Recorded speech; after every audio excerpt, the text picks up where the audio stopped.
Good morning, allez, ce sera aujourd'hui le Nishmat, Rav Shmuel ben Benjamin Zev, Rav Sher ben Benjamin Zev et Avraham ben Rivka. Si vous souhaitez vous aussi dédier une prochaine étude de Mishnah, contactez les 5 minutes éternelles.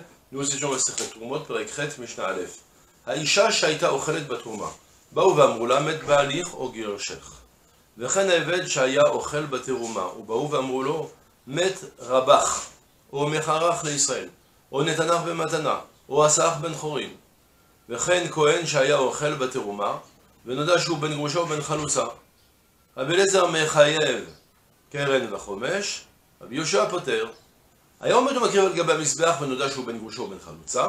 רבי אליעזר אומר כל הקורבנות שהקריב על גבי המזבח פסולים, ורבי יהושע מכשיר, נודע שהוא בעל מום, עבודתו פסולה. On a un fil directeur sur tous les cas de la Mishnah, même si ça va être assez varié. Le principe il est simple. On a une personne qui avait une permission de manger de la trouma parce qu'il était Kohen, et d'un coup il arrête d'être Kohen. Alors comment ça arrive une histoire pareille? Comment ça arrive? C'est simple. On peut prendre le cas par exemple d'une femme, vous savez qu'un Kohen qui se marie avec une femme Israël, alors la femme Israël elle mange de la trouma. Dès que son mari meurt, elle n'a plus le droit de manger de la trouma parce qu'elle n'est plus Kohenette, sauf des cas particuliers, si elle a un fils Kohen, on ne rentre pas dans les détails, mais imaginez qu'elle n'a pas d'enfant par exemple, alors ça y est, elle redevient Israël dès que son mari Kohen meurt. D'accord? Et là, ou bien encore, on a même un esclave de Kohen. Tant qu'il appartient au Kohen, alors il a le droit de manger de la trouma. Et fait qui, je sais plus comment c'est, qui kinan kaspo, ou yochal belachmo, je sais plus comment c'est dit dans le pasuk, dans les morts, je crois, les esclaves ont le droit de manger la trouma aussi.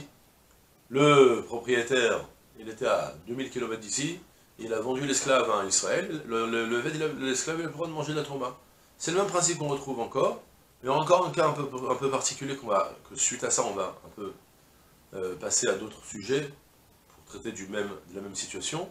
C'est encore un Kohen qui est en train de manger, et d'un coup on lui dit « Hey, sa mère, c'était une groucha, c'était une divorcée, un Kohen n'a pas le droit de faire une divorcée, il devient halal, ou bien ben chaloutza, c'est encore une yevama qui a fait la chalitza. Il n'a plus le droit de manger, il n'a plus le droit de manger. Alors on a comme ça, regardez. Aïcha, Shaita, Ochelet, Baturuma. On a une femme qui est en train de manger de la trouma, parce qu'elle était femme de Kohen. Baou Vamroula, on est venu, on le dit, Met Baalir Ogereshir. On lui dit, son mari il est mort, ou bien il a divorcé. Il a donné un guet déjà à un chaliar, en le faisant acquérir le chaliar, ou bien il a donné à la femme, d'accord? Eh bien, Vechen Ha'eved Shaya Ochel Baturuma. Ou de même aussi l'esclave qui est en train de manger de la trouma. Ou Baou Vamrolo, on est venu lui apprendre que Maître Rabecha, son maître, il est mort. Ouais, le Rav c'est son maître. Il est mort, et alors quoi s'il est mort? Il était Kohen, son fils est un Kohen. Ouais, mais le problème c'est qu'il n'a pas de fils Kohen, il n'a que des filles. Et les filles elles sont pas mariées des Kohanim. Donc du coup, l'esclave n'a plus le droit de manger de la trouma. Ou encore, au Mecharach le Israël. Ou encore il a dit, t'as vendu à un Israël. Au Netanach ben Matana, ou bien il t'a même donné en cadeau. Ou à Sach ben Chorim, ou t'as libéré, t'es devenu un homme libre, mais t'es plus Kohen du coup. Vechen Kohen, ou même encore situation nouvelle, c'est Kohen Shaya Ochel Batrouma, on a un Kohen qui est en train de manger de la trouma. Venoda Shou ben Grosho ben Chalouza, deux témoins viennent et lui disent que sa mère en fait c'était une divorcée. Et du coup il est halal, il a plus le droit de manger de la trouma.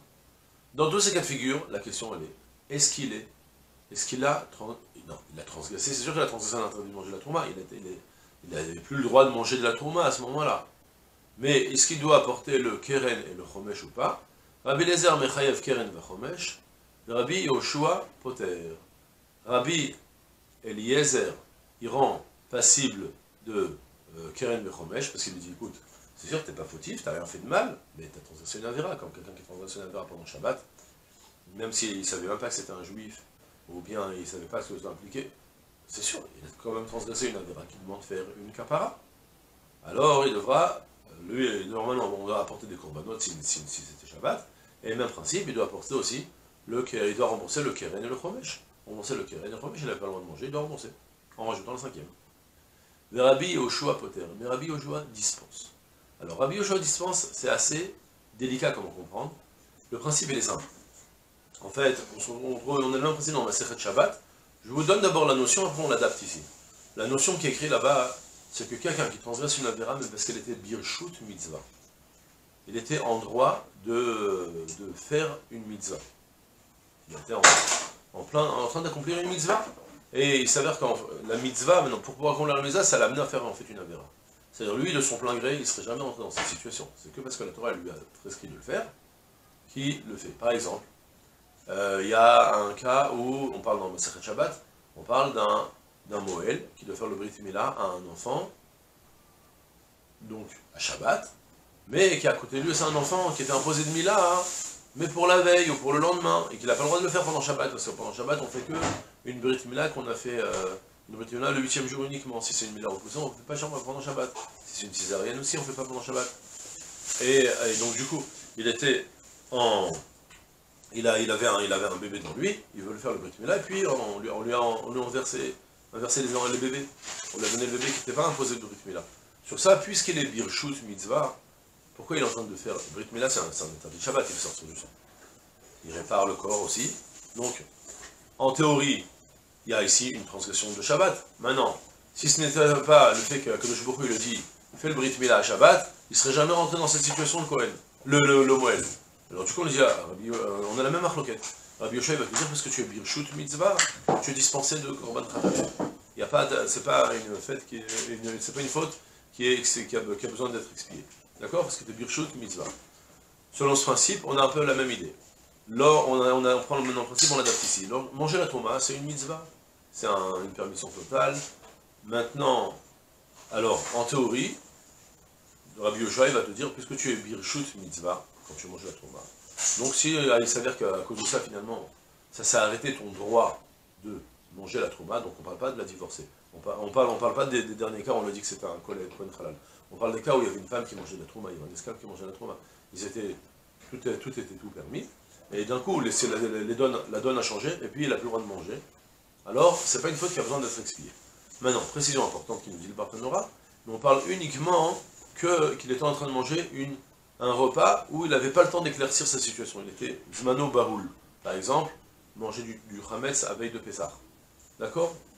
Ouais, ça la Mishnah.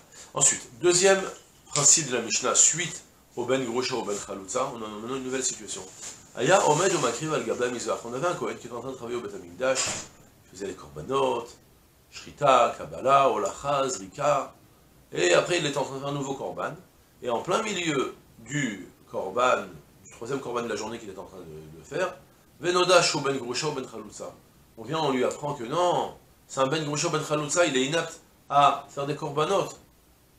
Eh bien, Rabbi Eliezer, Omer, quand le korbanot chez Krival Gabla Mizrach, Psoulin. Rabbi Eliezer vient me dire, tous les korbanot que tu as fait depuis tout le temps, eh bien, ils sont tous psoulim. On va faire maintenant une enquête, et on va repartir maintenant depuis 12 ans qu'il travaille au Beth Amikdash. Une semaine par semaine, hein, on va dire, bah, écoutez, celui qui se souvient qui a fait un korban avec tel Kohen, qui sache que son expiation n'était pas bonne parce que c'est un Kohen halal. Il doit revenir faire les korbanot. Ça, c'est selon Rabbi Eliezer. Rabbi Yoshua marché, Rabbi Yoshua, il permet. Maintenant, pourquoi Rabbi Yoshua il permet? Là, c'est pas logique. Sur ça, on a besoin d'un pasouk. Barer Hashem Chelo, ou Fo'al Yadav Tirtse. Il y a un pasouk que Moshe il a dit dans Vesot Abracha, quand on a fait la bracha des Lévim. Barer Hashem Chelo, au sens simple, béni Hashem, ses actions, son œuvre. D'accord? Mais on apprend de là, Afilu Chalalim Shebo, Fo'al Yadav Tirtse. Fo'al Yadav Tirtse reçoit Hashem ses actions, même lorsqu'ils sont halalim, qu'ils n'étaient pas au courant qu'ils étaient halalim, il y a quelque chose de très spécial pour les Kohanim. S'il n'était pas saoul, sans le savoir, uniquement pour les saoul de halal, alors a posteriori ça avodek shira. Mais par contre, Noda Shehu Baalmoum, avodato psola par contre. Si on a appris qu'en fait il était Baalmoum, on n'avait pas fait attention, qu'il avait un défaut qui était un petit peu caché, mais pas complètement, une malformation, il était un Baalmoum, là cette fois-ci, même d'après Rabbi Yoshua, sa voda, elle est psola, parce que le seul permission qu'on a eu des psukim, c'était Barer Hashem Chelo, les halalim uniquement. D'accord? Et les halalim, c'est-à-dire qu'un halal, c'est un Kohen qui a été profané parce qu'il a une mère grosha, divorcée. Mais pas si c'était un balmoum qui avait un moum, un défaut directement de son corps. Et c'est tout pour aujourd'hui, je vous souhaite une journée pleine de Hatzlacha Kotou.